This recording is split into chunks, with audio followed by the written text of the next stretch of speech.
Welcome to Cornell Keynotes. Today we are learning to level up, how to get our teams trained and ready for an AI future.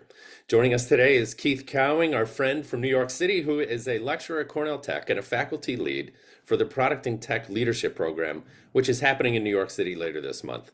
The program itself brings product and technology experts together for a two-day intensive learning program. We're going to hear a little bit about that as we talk to Keith today.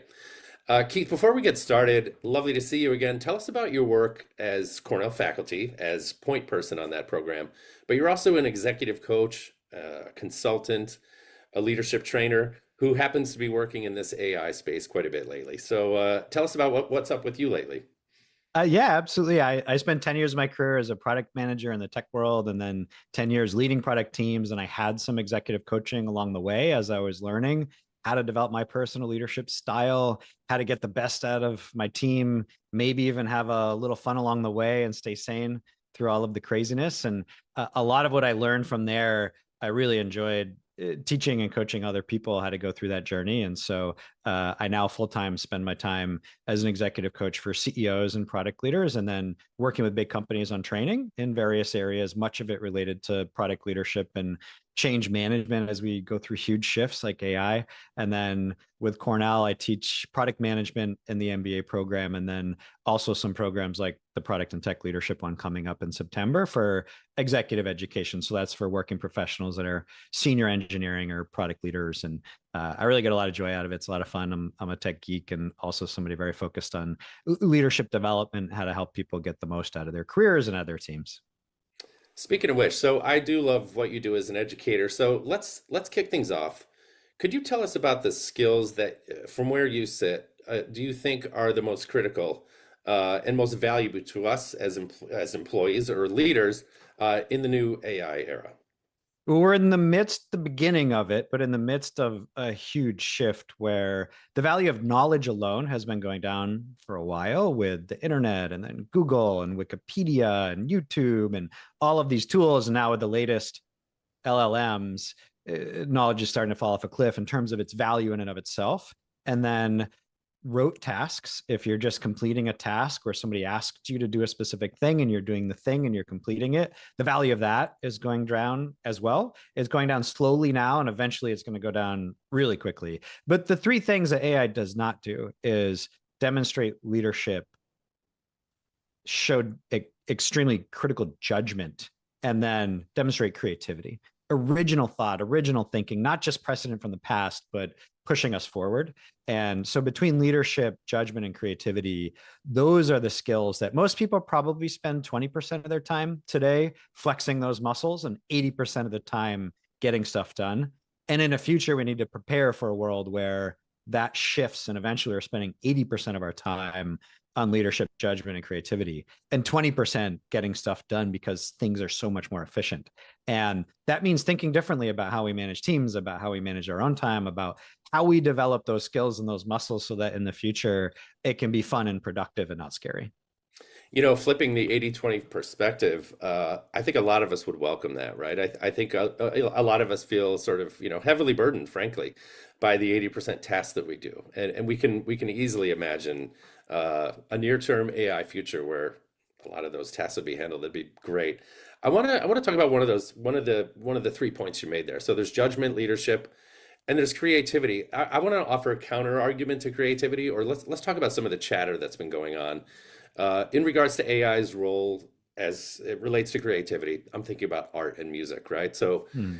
there's kind of this new mantra or maxim or whatever, right? Get AI out of the arts and assign it to do tasks so we can be further freed up to do the creative stuff. So that's kind of what we're talking about. Does that feel analogous to what we're talking about as far as it relates to, some of these other points, judgment, leadership, etc.? Yeah, well, there's a couple aspects of that. One is Yeah. the road is not paved yet. We get to pave that path, and we get a Yeah. certain amount of control over where we go with this, and we're all in it together. The other one is there are certain areas where the cat is out of the bag and it's not going back in. And so I think AI will find its way into everything to a certain extent, whether we like it or not. But if you think about the arts, if you think about the history of art in 19th century France and Impressionism, and then how that evolved into other areas of art, it was taking the past and then applying original thought and original thinking to evolve into the next era. And if you think about music, there's jazz music was the roots of a lot of today's music. If you follow how that evolved over time, AI is going to do jazz and just repeat it. It's going to do impressionism and just repeat it. It's not going to give you the original thinking to get to the next thing. And Hmm. so when you think about how it gets into creative worlds, I'm excited about a world where somebody working on a large image for a Hollywood poster, instead of spending a whole day doing a green palette and a red palette and a blue palette and comparing these three, that happens in 5 seconds. And they can spend their creative time really on the original thinking and the thought and the composition and the art piece of it. And if you take a reference to technology, in the early 2000s, it was about $2,000 for a reasonably good laptop. Today, it's about $2,000 for a reasonably good laptop, but it's 1,000 times better than the one back then. That's why everybody has them now. And the return on investment is so high, everybody buys them. And if you have a creative that the salaries go up reasonably, but they're 1,000 times more productive, there's an argument that you actually might have a lot more of them because the return is so powerful because they're getting so much more done with their time. And that's a future that I'm excited about. I think it will create art. Most of it will suck. Some of it will be okay. Some of it will be Hmm. really interesting. I think it'll blow our minds in both directions, both on how good it is and how terrible it is. Right. But I don't think it will replace the independent thinking and the original thought that evolves art over time. So let's flip that a little bit. Let's talk about some of the tasks. I don't want to get into doomed jobs, chatter here, but I think it's instructive because all of us kind of can think about some of the tasks that we'd rather do without, or some of the job functions, or frankly, some of the entire departments that we may end up doing without. How do you talk about this? People must ask you all the time, is my job doomed? So I'm not a doomsdayer at all. I'm a Okay. realist and an optimist is how I like to view the world. And if you look historically first, 1860 in the US, 40% of jobs were in farming. Today it's 1%. So it's changed radically, but we don't have less jobs. Jobs evolved into factory jobs. And 50 years ago, 25% of jobs were in factories. Now it's less than 10. And so those have evolved, but we don't have less jobs. A lot of people have moved into software roles or sales roles or things that didn't exist in 1940, 1950. And there will be further evolutions. We don't know what the next jobs are, but we know the skills are going to be different. We have to work on those muscles. And I've been asked specifically what functions are most at risk. Is it sales? Is it engineering? Is it product management? Is it finance? And I think it's less about the function and more about your level of agency, where I view this stack of agency, or the lowest agency is somebody hands me a task and I do it. The next level is somebody hands me a complex solution and I break it into tasks and then I do them. The next level is somebody hands me a problem and I figure out what the solution should be and then execute on it. And then the highest level is I'm actually searching for the problems myself and I sit down with the person who I work for, that I work with, and say, here are the problems that I'm seeing. I think these three are the most important to work on, and here's why. And now I'm going to develop the solution and then build on it. And so at the lowest level, if you're just sending cold emails as a salesperson, that work is in trouble. It doesn't mean that job is in trouble, but that work is in trouble. Just like you used to have armies of people that were literally doing human calculations because there weren't calculators. You don't have people doing that, but you have plenty of people doing higher level technical work. And so I think you should think very carefully about the work you're doing during the day. And if it doesn't take judgment or leadership and it's just execution of a task, then that is probably not going to be valuable 10 years from now. And Mhm. you need to start working on some of those new muscles. So when the world shifts, it's going to shift rapidly and you want to be ready for it. You had talked about that phenomenon. This applies to so many things, right? The evolution of it is slow. It's slow. It's slow, and then it's here, right? That's And right. so I think a lot of us will have some time to maybe prepare mentally for, thinking about those tasks that at some point might be automated. This reminds me, a question just came in. We didn't talk about this. Audience, we want, Keith and I are going to be talking here, but we'd like to get your questions certainly. So please enter those in the chat as they come up, and we'll try to take them in real time. In fact, RZ asks, what is at the heart of the argument against AI dominance in leadership education? A couple things going on with that question, but let's talk about it a little bit. So, AI is the talk of the day, and it's kind of all consuming. How does it fit in with what has traditionally been thought of as leadership education? I don't know, maybe your perspective on RZ's question here. Well, so I'll try to get at what I think the heart of the question is, and I have a few opinions here that I can share. Is Yeah. that there has been a transition in education anyway over time away from rote memorization and Mhm. knowledge to skills. And learning skills is still very, very valuable. And there's been a lot of work around things such as case study discussions, where you give people context and then you have intellectual debate. You process those inputs, you think about what you would do, and you practice applying judgment in a situation. And then maybe you throw a wrench in that and say, okay, I'm going to change the rules. And now what would you do? And now I'm going to change the rules again. And now what would you do? It reminds me a little bit. I interviewed a Navy SEAL one time for a role in a company, and the CEO and I were talking to him and asked, "What skills do you have that would be applicable here?" Because we understand how wildly skilled you are, but how does that apply here? And he thought about it for a second. He said, "I'm very skilled at making critical decisions under pressure with limited information quickly." And I always remembered that line, even though it was 10 years ago, because it really resonated with me, where that's a tremendously valuable skill. You're getting inputs and it's imperfect and you need to do something. And what are you going to do? And that fundamental skill, I actually don't think the pedagogy around that, how you teach and train and practice that, has changed that much. I think what has changed is that that skill is going to be 10x more valuable, and not having that skill is going to be incredibly hurtful for people, where a lot of people could get by just doing the tasks, and the people with exceptional judgment would rise and have, you know, different areas where they were rewarded for it. But I think the difference in reward for tasks versus that kind of judgment is going to get magnified, and so it's just that much more important, where you need to learn the tools of AI and learn how to apply it and play with it and use it. And also, you need to work on your leadership and judgment. They've always been important, but I think now they'll be 10x more important. And that's really different. Yeah, and I appreciate you saying it out loud. Sometimes we have to kind of repeat this to ourselves. So, in thinking about the timeliness of AI, efficiencies is the word of the day. We talk to people across all organizations. Economic conditions have led us here, right? And efficiencies, I would venture to guess, a lot of people out here in our audience probably are told to think about ways that they can improve business practices, make yourself more efficient, make your entire team or the organization more efficient. Can you talk a little bit about that? Because that must be a theme. I'm sure it's going to come up at your product tech and leadership program throughout. Yeah, absolutely. So efficiency is here as a focus point, and we're not getting rid of that. That's a reality and a current fact. If you rewind 3 or 4 years, people were very focused on growth and growth and growth and growth and revenue and top line. And now a lot of what people are talking about is revenue per employee, which means efficiency. How do I not hire more people and still grow output, profits, et cetera? Or how do I do more with less? Or how do I hire people, but every time I hire somebody, get that much more output? And so it really is about efficiency. And I would say I'd compare this a little bit to, let's say bicycles were just invented and you have a 10-mile commute uphill, and it's the first era of bicycles, and they're steel and they're 50 pounds and the tire goes flat once a day and you can barely stay on it. It's really a terrible experience, but you can see where it's going to go. And you need to just get on that and pedal and try it and get used to it and get used to the balance and all these things, because then the aluminum bike will come out and it'll be lighter. And then a carbon fiber bike will come out and it'll be even lighter. And then one day an e-bike is going to show up and you're going to zip up that hill and it's going to be so incredibly efficient and fun.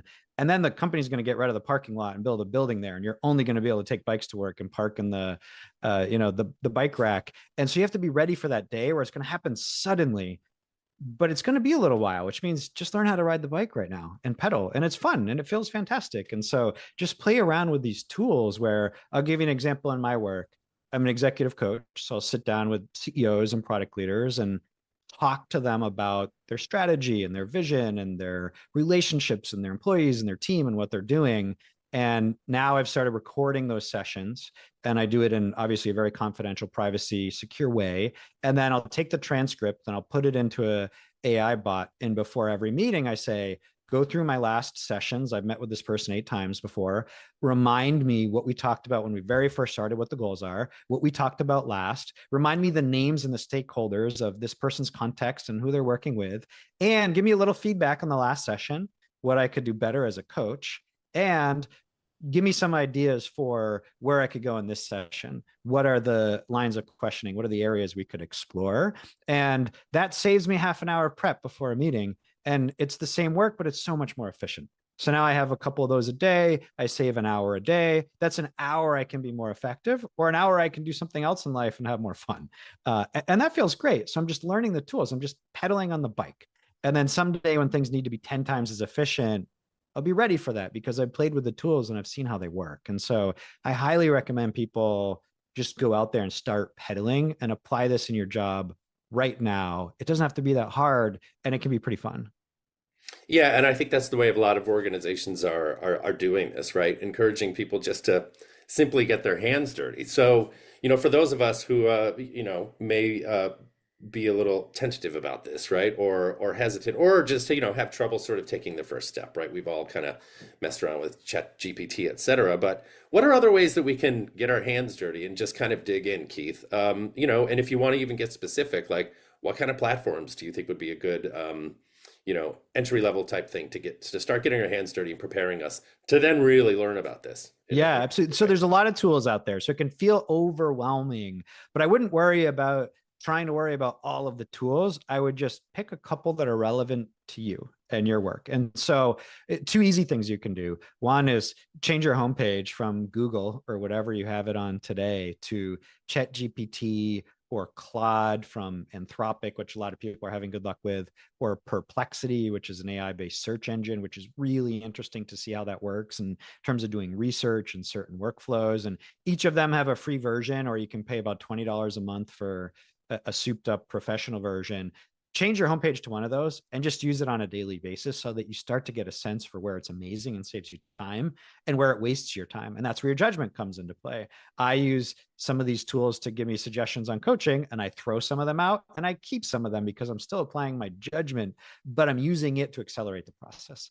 And those are some of the ones I use. Fireflies for recording meetings and then looking at the notes after. And I've been using Claude, I've been using ChatGPT, and then everybody has some tools that are probably relevant for their specific area. We were talking before this about Descript, which is a platform for podcasting, and that has AI built into it. I've been playing with that because I'm launching a podcast.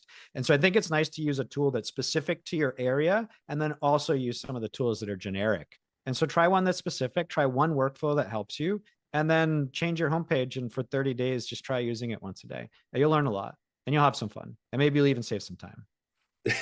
Speaking of which, so I have a question here that kind of prompted me to go back to something we were talking about a minute ago. Talia asks, with the increase of productivity with the computer age and potential for increased work productivity with AI, do you see this resulting in changes to the 40-hour work week, the 5-day work week model? Second part to my question, Keith, and you can hit this any way you like. Um, can maybe we should take a trip in time and talk about automation. When we met the other day, we were talking about the history of automation and what it has kind of meant through other similarly disruptive periods in our history. Can you talk about those two things right there? Yeah, so there's one aspect of this. I think when it comes to leadership, we talked about judgment, creativity, leadership. When it comes to leadership, one of the biggest things that I focus with people on is how do you balance confidence so that you can inspire people and set direction with humility and knowing that you can't predict everything in the future, because if you try to predict the future perfectly, then you're kind of giving up the fact that you don't know what you're talking about, Yeah. because nobody can do that. And so you have to be very careful in these types of scenarios. I think there's a few different ways it could go. Historically, we've had automation, yet with a lot of these new digital tools and being connected all the time, it led to people with more working hours, especially more working hours per household, if you think Mhm. about it that way, and being on all the time. And so it's sort of like flexibility yet never unplugging is sort of like this weird dynamic that we've gotten stuck in. Mhm. I certainly do think that there are opportunities if we apply leadership correctly so that we can use this productivity enhancement to give ourselves better lifestyles. Meaning, just this morning, I was talking with somebody about them applying AI to their business intelligence. So it's when you run reports on your finances and your numbers, and they're a large company doing billions in revenue, and they have all these questions from the CEO or the CFO on a daily basis of, well, let me see what this is doing in Japan, and let me see this cohort and how financials have changed in this way and that way. And when you take something like that and you put it in AI and you say, all of our data is hooked up here, and here's the chatbot, and you can ask it 24/7 all the questions you want, and you don't have to bother me because I created it once for you, and now you can have at it. That will give you the freedom to not be so reactive and then be more proactive. And so that's an area where I think, the 40-hour work week has sort of been blown up already, but both for good and bad. You're not tied to your seat for 40 hours in the office per se, but you're probably working more than 40 hours, and you're certainly have a mental overload of getting pinged more than 40 hours a week. Yeah, it's these, And right? exactly. So Yeah. I think there's an opportunity for leaders to apply it correctly and use this to be more efficient for things that they want in a snappy way, such that folks can be more focused on proactive, creative work where they're applying their judgment. And that can be better for everybody. But if leaders use it in the wrong way, then I think it could actually go in the opposite direction too. Yeah. I want to drill down a little bit and talk about judgment. Let's get real about it. So, I mean, do you have any examples or stories or tips or even what you mean by judgment as it relates to the broader conversation here? I think it is extremely valuable and maybe more rare than we want to admit as humans to truly have the ability to process a whole bunch of information and exert independent thinking. Like, truly Hmm. come up with your own idea and what you think. And decision making under various pressures and information is hard, both judgment and leadership, because it's the behavior that follows the judgment that frequently matters. So I'll give you an example. When I was at Flatiron Health as a VP there, we had Gokul Rajaram, who's an incredible leader, and he was a leader at Caviar and then Square, and he's on the boards of some major companies and an investor. He came in and gave us some training on decision making, and he has a YouTube video on it, and he calls it the SPADE framework. So SPADE. And he walked us through this, where when you're making a decision, sit down first, and S is for the setting. So what is the specific decision that you're actually making? And sometimes people are not nearly as clear on that as they think. Are you saying, what international markets should we go into? Are you saying we've decided to go international and we're going to choose which three? Are you deciding if you should even go international at all? Is that the wrong framing? And what you're saying is we need a growth investment, and it could be international on our same product, or it could be a new product in our current market. And how do you define the question and the setting? And then the P is for the people. So pulling the right people at the right time, who needs to provide input, and who's the actual decider and the decision maker, and who needs to be informed about it. And then the A is for the alternatives. You write down the specific paths that you could take. You can actually stop there. This is the decision. These are the people. These are the inputs, and these are the alternatives. And then at Square, they would actually share that with the whole company and say, we are telegraphing, this is a decision that we're about to make, and this is how we're going to make that decision, which in terms of training and teaching is a great way to teach other people by pulling you essentially virtually into the room to say, we're making this decision and this is how we make our decisions. And you can see the process and we're showing it to you. And then you'd come back and say, okay, we took 2 weeks. We got all the inputs we said we were going to get. If you thought we were missing anything in terms of inputs, that was your chance and we could get it. And now let's actually do the D, which is decide, and E, which is execute and roll it out. And that process, I thought, was a great way to think about using judgment in this holistic way to process information, apply independent thinking, hear everybody, truly listen, but then make your own call. And I think one thing that's interesting in a world that's going more Zoom and less in person is that a lot of what I learned when I was 22 was literally just being in the room. And maybe I didn't deserve to be in that room, but people didn't care if some folks sat in the back and just listened. And just being a sponge and watching how people behave and lead and manage was really, really valuable for me. In a Zoom based world, when you have 6, 8 people in a meeting, maybe you don't invite those extra 5 because it gets hard to manage and noisy. And so, as a leader, demonstrating how you think and how you make judgment can be really, really helpful by helping people virtually be in the room when they don't have as many of those opportunities naturally that maybe they used to in a purely in-person world. And right, so the spade model may apply maybe more so than ever. And that's what it's called, is just Yep. for Yeah. clarity. Anybody can check this out on their own. So viewers, I encourage you to check that out. When you're in the product and tech leadership, this is a large cohort. Again, let's just talk about what's happening here. This is Cornell faculty, industry experts from across several industries, all acting as facilitators for larger conversations over 2 days, right? Pretty Yep. intensive stuff. So education plays a critical role in this. I wanted to ask you, as an educator and someone who works closely with industry and business leaders, how are people thinking about this? Like, do we talk about it as like an initiative? Are we deploying a new tool? Is this a strategy? Is it an entire business model? I don't know. How do people think about this? Think about AI. AI. Yeah, sorry. So I think it's very different depending on the company. So it's not going to hit all companies the same. A company that's a software company that's providing AI products or providing products that need to have AI stitched into them now may be very different because you're truly using AI to sell to your customers. And that's top to bottom. The whole company is about AI. I remember when I was at LinkedIn from 2012 to 2014, that was when mobile started dominating. And during that time window, it passed 50% of usage on mobile.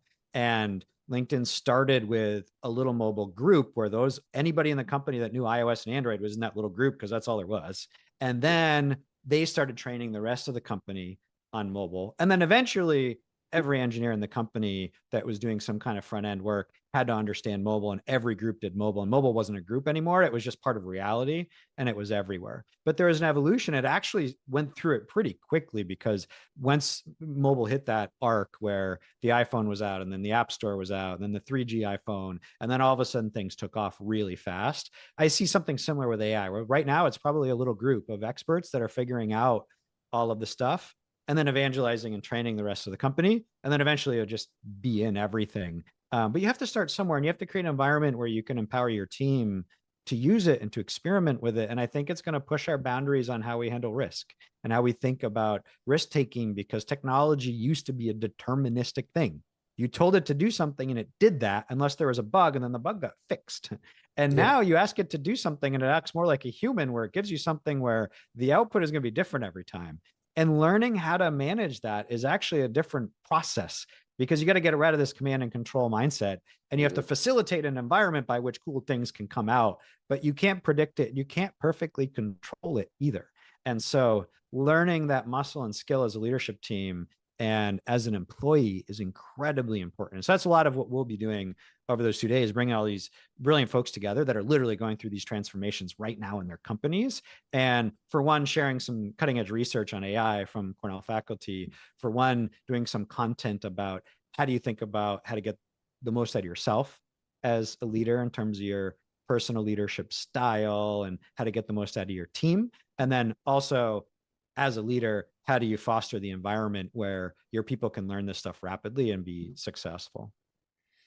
You know, you talked throughout the conversation. There's been some history sprinkled in. We've talked about major innovations that have changed entire economies and the way we move through the world almost entirely. And so it's not often that there is something that is so disruptive, but at the same time presents such an opportunity as AI does in our work lives. So, you know, again, thinking about history, this is akin to like the computers, right? Saying, okay, company, we're using computers now, or everybody, we're plugged into the internet now, and this is how we're going to sell our stuff, whatever it might be. So this is kind of a unique thing, right? This does only happens a time or two within any of our given lifetimes.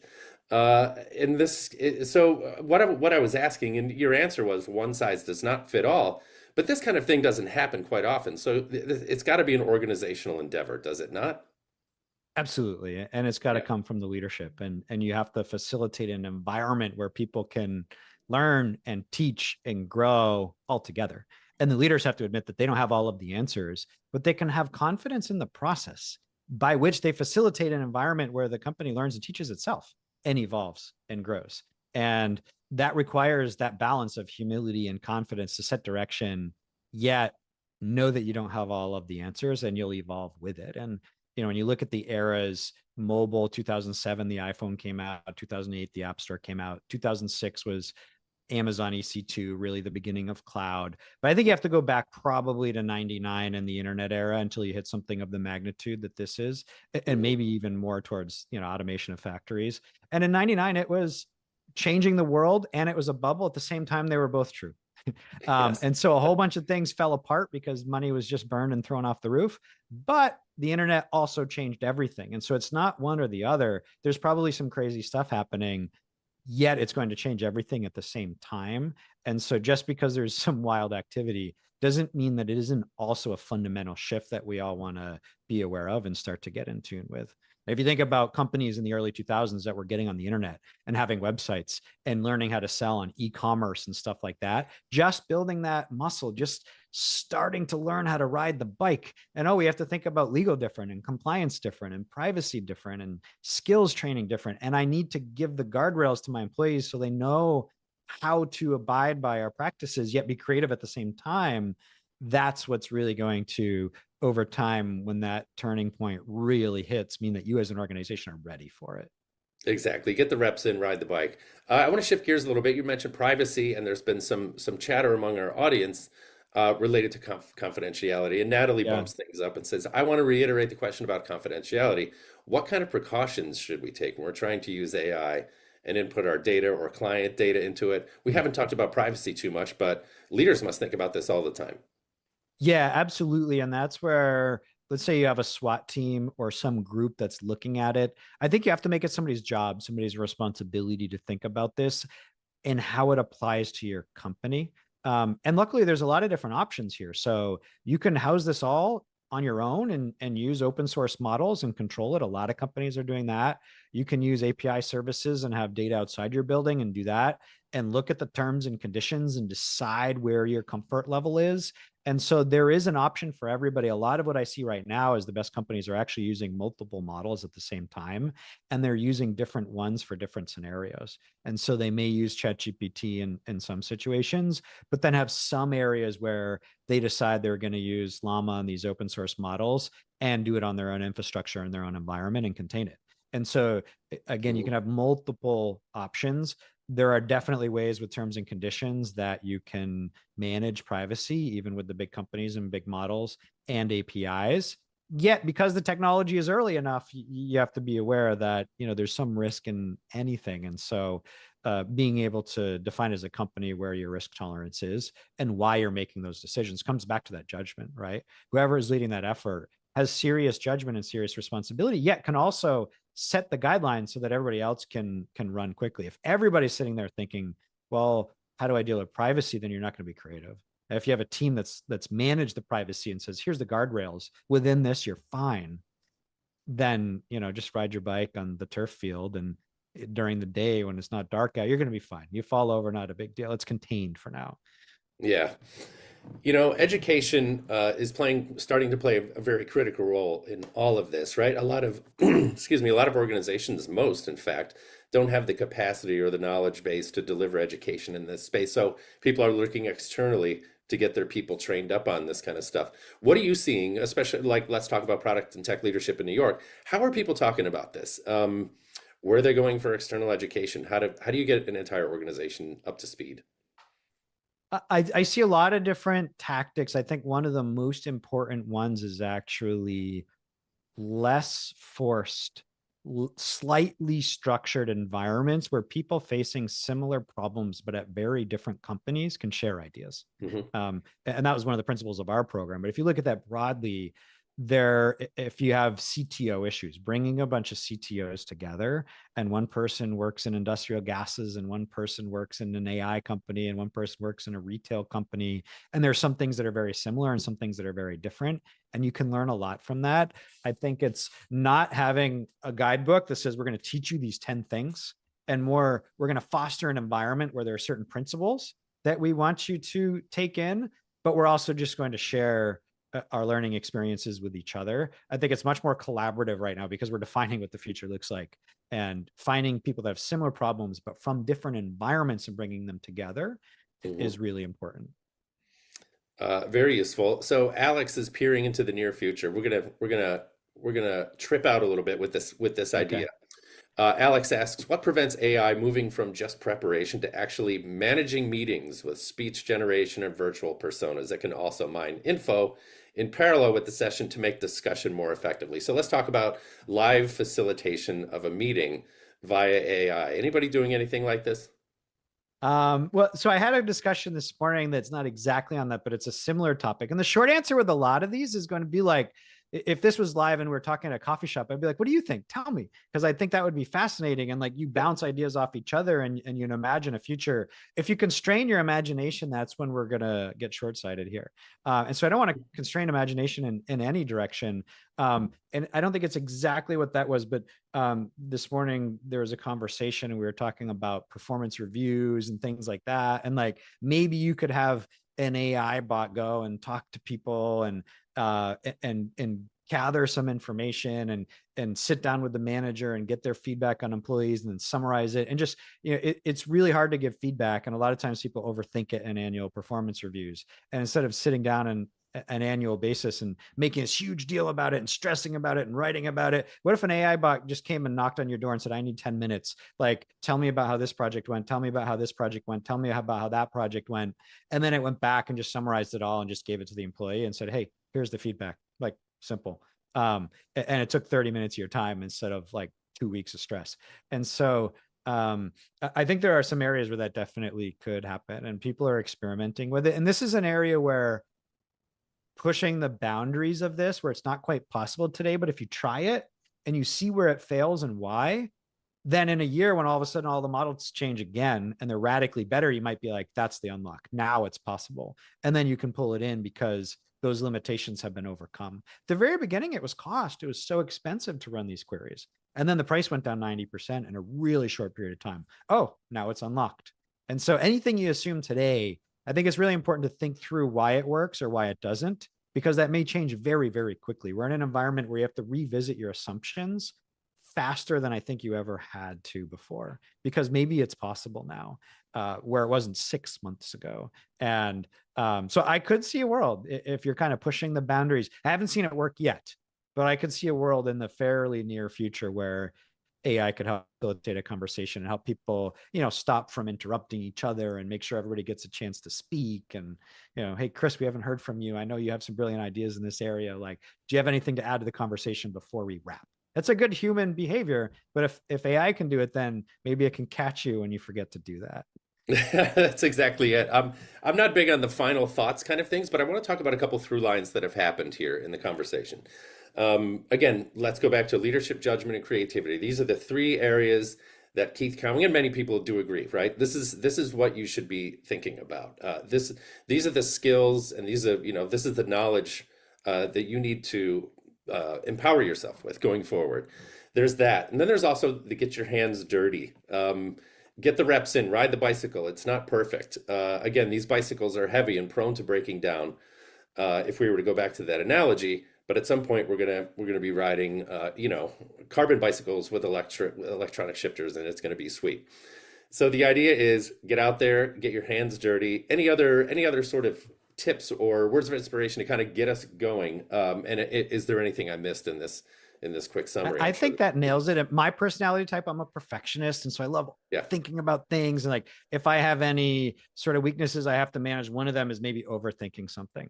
And so with this, it's just like reduce the stress and just do something, because it's so much better than doing nothing. And so a lot of people are overthinking it of like, what should I do? And I don't know how to learn about AI. And like, no, just change your Google homepage to Perplexity or Claude or ChatGPT. And guess what? I don't care which one. Just do one of them and do all three. And go out there and just exercise that muscle and learn, because then all of a sudden it builds on itself and you adapt faster than you realize once you get over the blank page problem of where do I start? So just start and just go.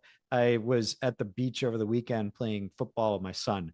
And the next day I was incredibly sore in like weird areas of my calves and stuff like that, because I'm not used to running in the sand. So anybody who's done a sport and done a new sport or a new weightlifting routine or whatever it is that they haven't done in the past, and you have this soreness and all these muscles you didn't even really know existed, it's because your body wasn't used to that. But then you do it for a week and you adapt pretty quickly. And so same thing with AI, just go out there and try the new sport, and you'll be amazed at how quickly you can shift your behavior to think of that first. And when you think of it first, that's going to help you over the next years. I think you have plenty of time, so just get started. But then when that moment comes and it's a radically fast shift, you'll be ready for it because you know how to ride the bike. Yeah, exactly. Shout out to Rob A, who points out, he says, scary when AI summarized this meeting that we've just had. Chris was present for 67% of the meeting. I don't know what that meant. Was I nodding and, thoroughly engaged throughout and had 42% relevance to the meeting topic? Okay, so I may have taken us to some, I may have taken us to some interesting on-ramps. So Rob A also goes on to mention, and this is Yeah. just, just a little thing to talk about here. We use it now to actively monitor a meeting, to summarize real-time conversations and other offer point and question input, and of course summarize summaries, actions, theme, tone of meeting, etc. So I think it was just kind of fun that our viewer also got his hands dirty in this one. So Yeah, I I love that. appreciate. Oh, sorry. Go ahead, Keith. And I use that in my coaching. I'll look Yeah. at what percent of the time did I speak versus a coachee. And that is something that you need to manage. And there's different conversations that have different relevant things. And that's where your judgment comes into play. And, Rob A could take a look at that and say, does he think that's accurate and why or why not? It might say, hey, Keith was really loud and maybe it's just a dog in the background or something. It's like, apply your judgment on top of that. But absolutely using AI to pull out these data points and these facts to help us get better at leaders at everything is really interesting. Yeah, we didn't really talk about that too much, about how it enables us to examine ourselves with a new level of being critical, frankly, or analytical about how we present to the world. I think this is actually really instructive stuff, so I love it. It's going to be fun. Yeah, absolutely. Keith Cowing, lovely to have you on the show today. Thanks to our viewers, some really cool questions coming in. I should note that this is live right now, but this is being recorded. So if you want to check out the recording or share this later, invite somebody else to check it out, you can share the same URL and we will have the recording available shortly. Thank you for checking us out today. This will be published as a podcast in a couple weeks. If you haven't checked out our Cornell Keynotes podcast, maybe now's the time. We'll kick up a QR code or a URL here, and you can subscribe if you like what you hear. So again, Keith Cowing, lovely to have you on the show. Thanks so much for joining us today. Thank you and everybody.